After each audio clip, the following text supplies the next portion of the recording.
আমার দাদুর একটা ছিপ ছিল, আমাদের ঘরের জানলা খুলে বেরিয়ে দিতুক না, আমাদের কাল লাগিনি নদীকে গিয়ে পড়তো, জানিস?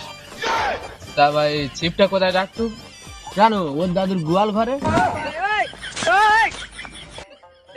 শান্তির দাম বেড়ে দিয়েছে, 5 টাকা ছিল 7 টাকা হয়েছে। দাঁত আমার লাল হয়ে যাচ্ছে, ঘর থেকে বোকাবুকি করতেছে। তাও কিন্তু দেখ শান্তি খাওয়া ছাড়তি না, শান্তি আমি একটা খেলে আমার জীবন ধন্য।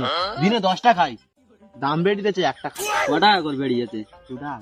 সামান্য তুই এই 7 টাকা শান্তিকে উই করতেছি, তুই কটা জিনিস খাস? আর 10 টাকা ওলা সিগনেচার খায় রে, সারাদিন তেও 10 টাকা খায় রে, বুঝতে পারছিস? তোরা 10 টাকাওয়ালা সিগনেচার শান্তি 7 টাকাওয়ালা কেউই করতেছি, আমি 27 টাকাওয়ালা রজনী খাই, দিন আবার 25টা করে।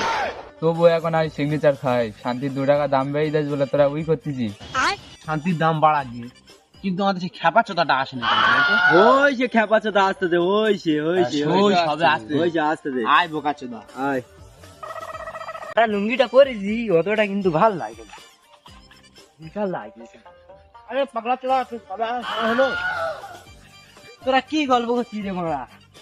এই আমরা শান্তির দাম বেড়েছে সেই সব গল্প করছি।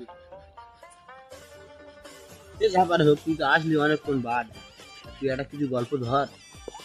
গল্প শুনবি? দাঁড়া বলতিস, শোন। বল। আমার দাদার একটা গরু ছিল, 100 বিঘে জায়গার গোয়াল ছিল। আমার দাদুর একটা ছিপ ছিল, আমাদের ঘরের জানলা খুলে বেরিয়ে দিতুক না, আমাদের কাল লাগিনি নদীকে গিয়ে পড়তো, জানিস? তা ভাই ছিপটা কোথায় রাখতো?